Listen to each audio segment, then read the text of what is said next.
Voilà, bonjour à tous, les amis, pour ceux que je n'ai pas salués. C'est pas souvent que deux France prennent la parole deux dimanches de suite, mais c'est ainsi. Alors ce matin, mauvaise nouvelle. Mauvaise nouvelle parce que les négociations avec l'Iran et les États-Unis ont échoué. Je pense que vous l'avez entendu. Et il y a certainement des conséquences plus que préoccupantes, voire graves. Voilà. Mais ce matin, bonne nouvelle. Bonne nouvelle parce que Dieu est Dieu. Dieu ne change pas. Il reste souverain. Il sait ce qu'il fait, il sait ce qu'il permet. La terre lui appartient. Rien ne lui échappe.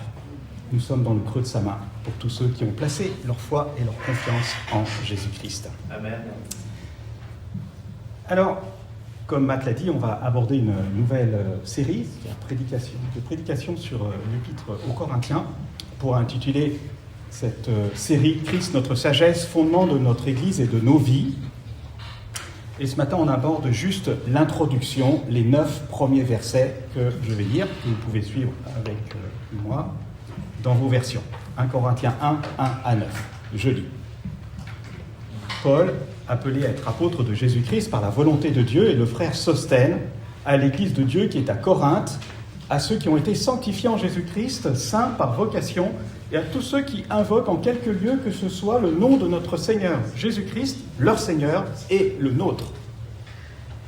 Que la grâce et la paix vous soient données de la part de Dieu notre Père et du Seigneur Jésus-Christ. Je rends à mon Dieu de continuelles actions de grâce à votre sujet pour la grâce de Dieu qui vous a été accordée en Jésus-Christ. Car en lui, vous avez été comblés de toutes les richesses qui concernent la parole et la connaissance, le témoignage de Christ ayant été solidement établi parmi vous, de sorte qu'il ne vous manque aucun don dans l'attente où vous êtes de la manifestation de notre Seigneur Jésus-Christ. Il vous affermira aussi jusqu'à la fin pour que vous soyez irréprochables au jour de notre Seigneur Jésus-Christ. Dieu est fidèle, lui qui vous a appelé à la communion de son Fils Jésus-Christ, notre Seigneur. Je rajouterai les 2 versets suivants pour le contexte. Je vous exhorte, verset 10, frères, par le nom, frères et sœurs, bien sûr, par le nom de notre Seigneur Jésus-Christ, à tenir tous un même langage, à ne point avoir de division parmi vous, mais être parfaitement unis dans un même esprit et dans un même sentiment.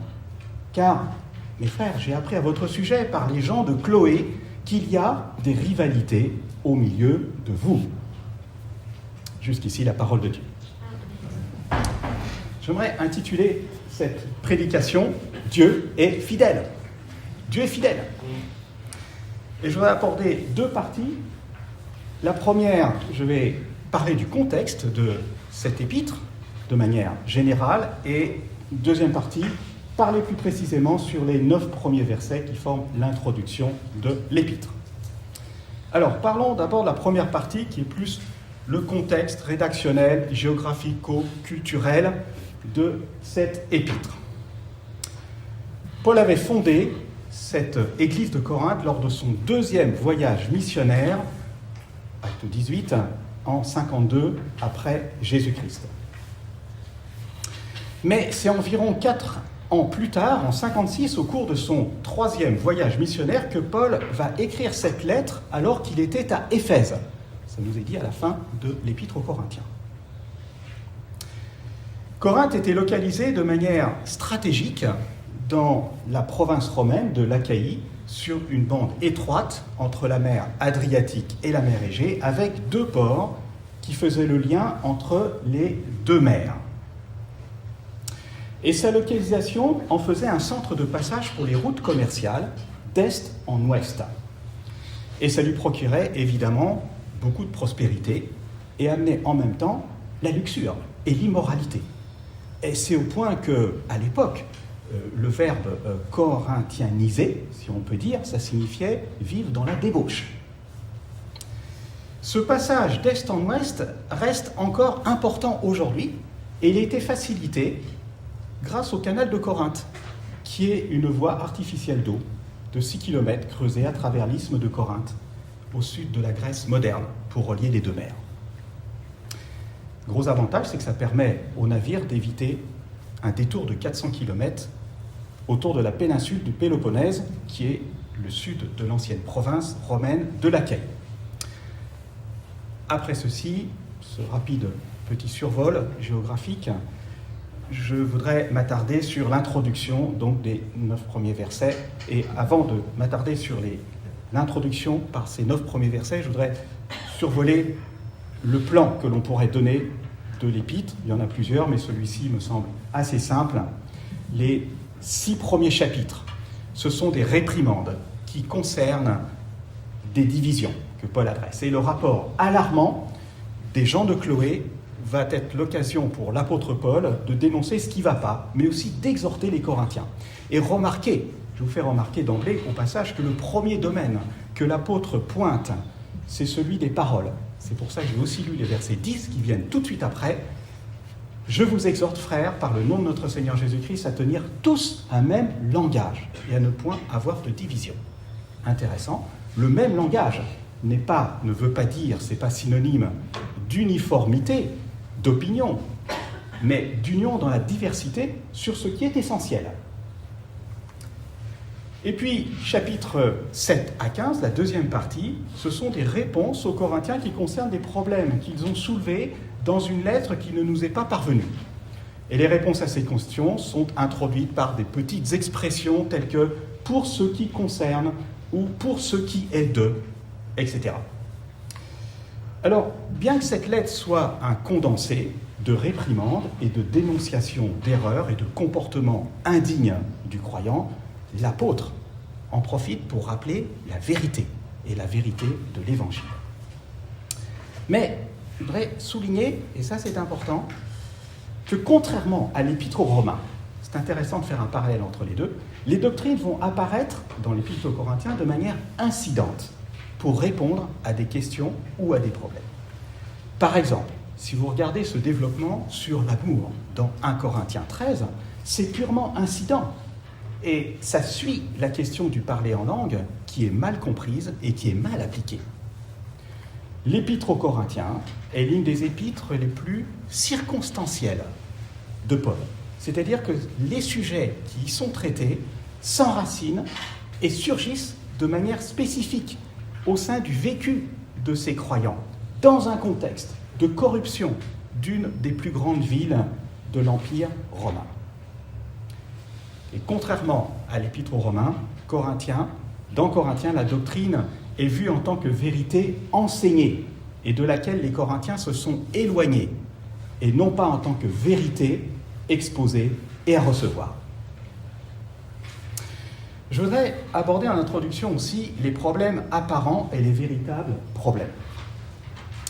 Dans sa lettre, l'apôtre va aborder un grand nombre de problèmes.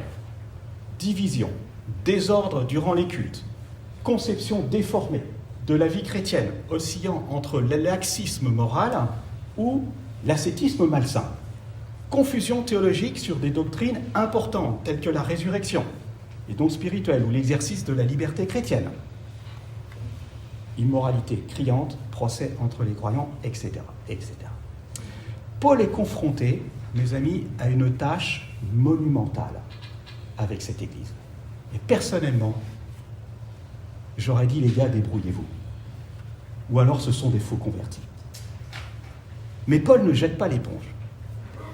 Paul a conscience que derrière tous ces sujets sérieux et graves se cache, et là je voudrais juste citer l'introduction de l'Épître aux Corinthiens dans la Bible d'études de la foi réformée, que j'ai trouvé intéressant, se cachent des problèmes profonds et récurrents, à savoir la contestation de l'autorité de Paul, l'orgueil et ce qui a trait à la vie spirituelle et surtout le manque d'amour. Fin de citation. Et ce que Paul va apporter comme réponse à tous ces problèmes visibles et cachés, c'est l'Évangile auquel les chrétiens sont appelés à répondre. Les destinataires. Alors, Paul s'adresse aux Corinthiens, mais pas que. Il s'adresse, verset 2, à tous ceux qui invoquent en quelque lieu que ce soit le nom de notre Seigneur Jésus-Christ, leur Seigneur et le nôtre. Le rassemblement des croyants en tout lieu et de tous les temps fait donc partie des destinataires de la lettre, y compris notre Église, mes amis. Alors, ce serait tentant pour nous, ce matin, de se désolidariser quelque part du contenu de cette lettre en disant « Oh là là, cette Église, on n'en est quand même pas là ». Oui, mais si par exemple les gens de Chloé étaient venus assister à notre dernière assemblée générale, quel rapport aurait-il fait à l'apôtre Paul ? Et qu'est-ce que l'apôtre Paul nous aurait écrit à nous, Église de Paris-Beaugrenelle ? Posons-nous sérieusement et sincèrement la question. Le contenu de sa lettre nous aurait sans doute mis mal à l'aise, mais l'apôtre ne nous aurait probablement pas rudoyé frontalement.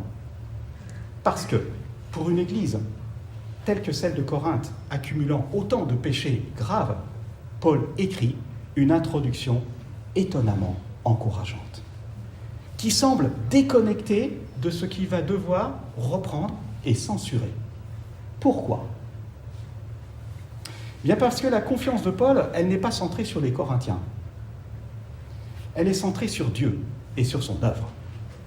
La confiance de Paul, elle est dans l'Évangile qui est la puissance de Dieu pour le salut de quiconque croit.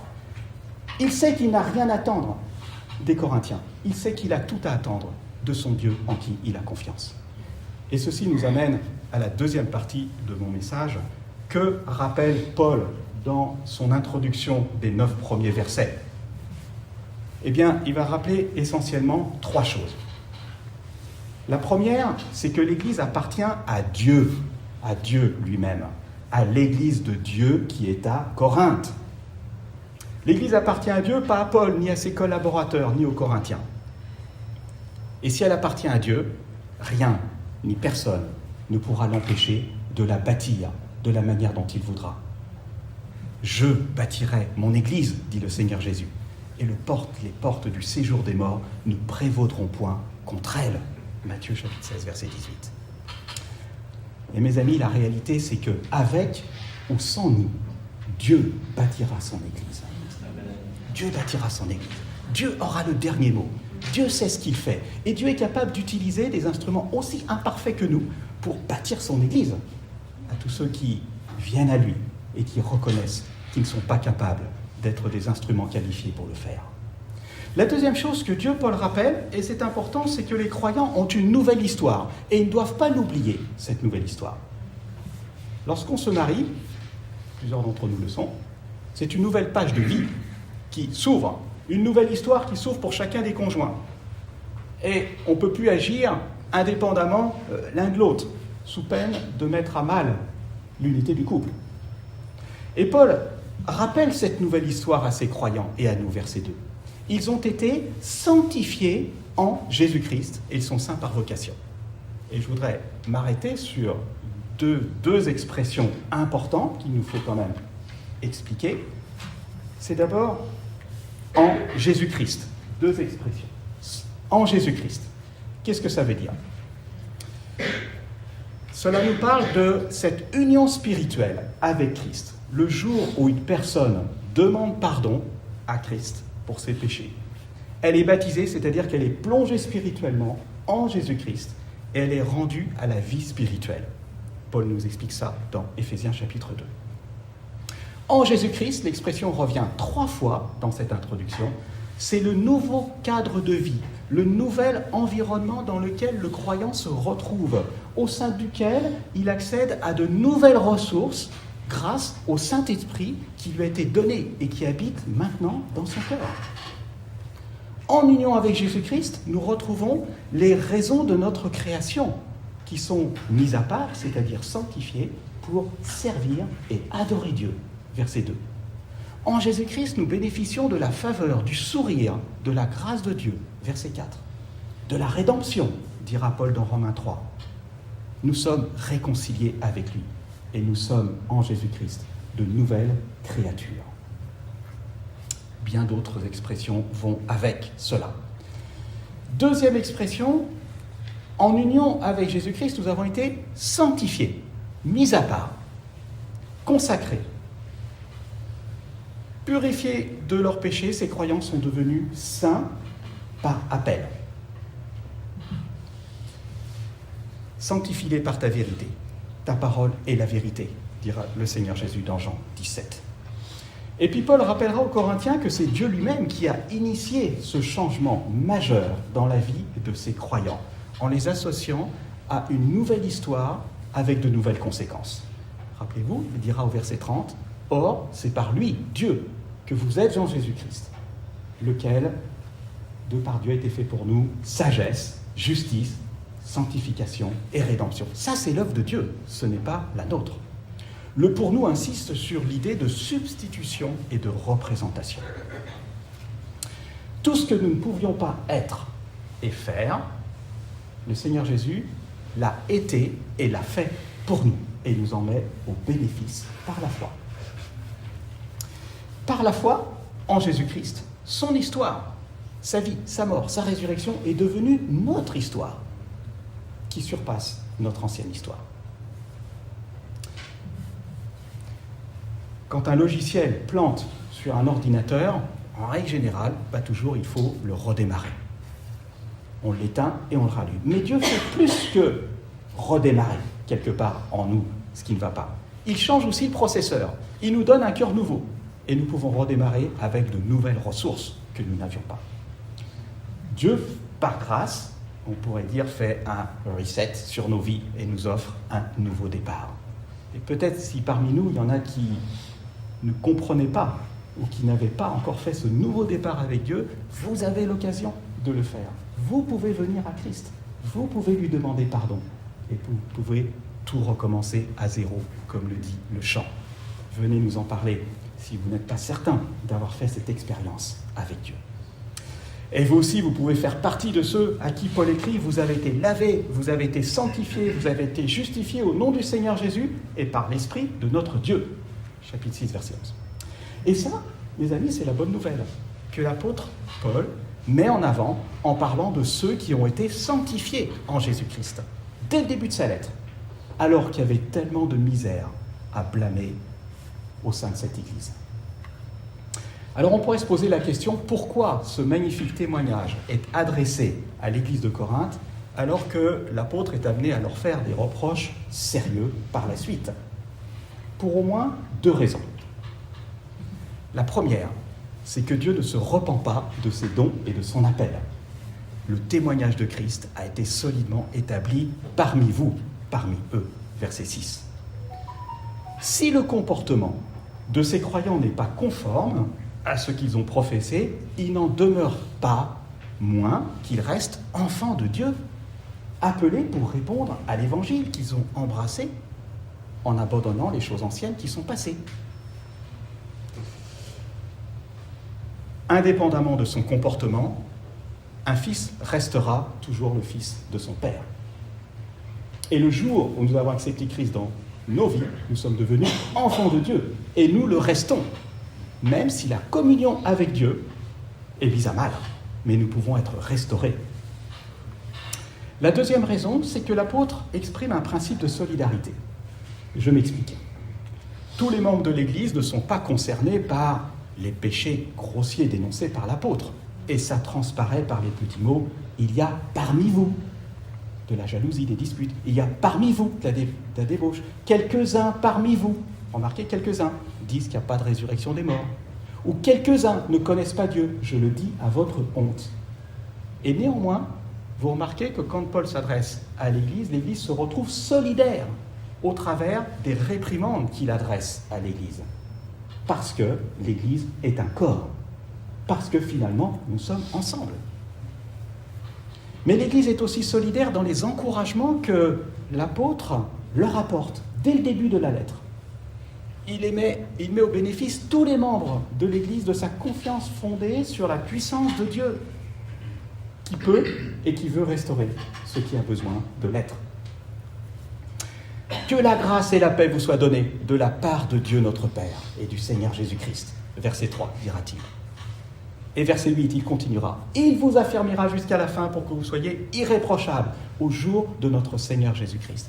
Et voyez, mes amis, l'œuvre de Dieu, c'est quoi? C'est pas de nous rabaisser, c'est pas de nous dire t'es un mauvais, t'es un nul, t'y arriveras jamais. C'est de nous redonner l'espérance et l'espoir en regardant à nouveau à ce qu'il a fait pour nous. C'est ça ce que Dieu veut. Je voudrais terminer par 3 applications.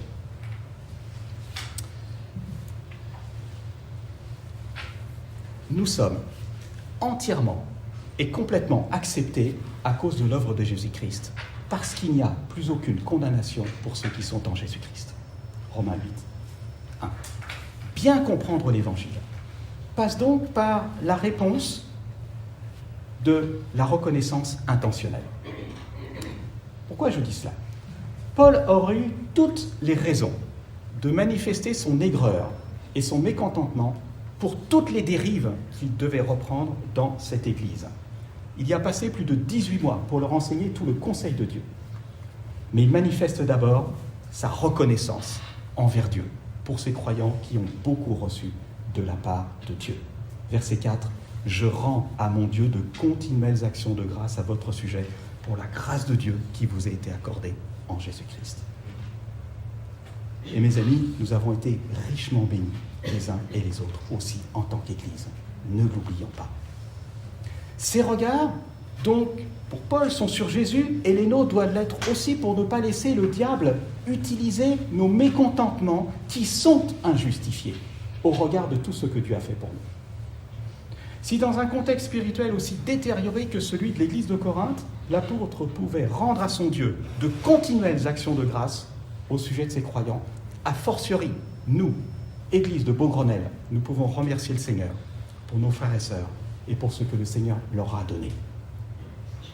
Cela ne veut pas dire qu'il ne faut pas exercer la discipline envers ceux qui pêchent, et Paul le fera, clairement.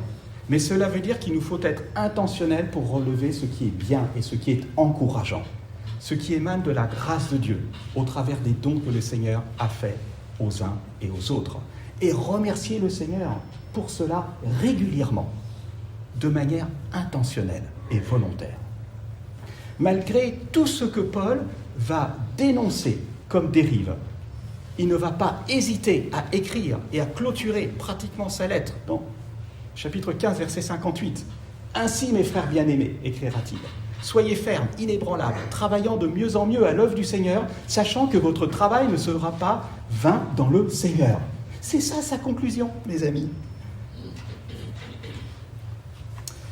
La deuxième chose que je perçois comme application, c'est la prière persévérante.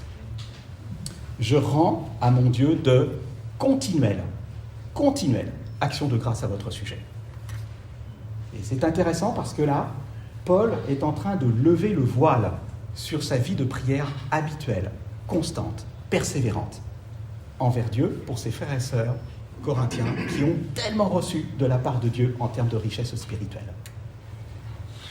Et j'ose croire, et je le pense, que ces prières continuelles favorisent et renforcent son amour sincère envers ses croyants, pour qui, humainement parlant, il aurait pu dire dans son cœur « Je ne veux plus m'occuper de vous. Dégagez. J'en ai assez. » Paul manifeste un cœur transformé. Et comment allons-nous avoir un cœur transformé les uns vis-à-vis des autres, avec des caractères au milieu de nous qui ne sont pas faciles? Je m'inclus dedans, je ne dis pas que c'est que vous, on est tous dans l'eau, si nous ne prions pas les uns pour les autres, et de manière persévérante.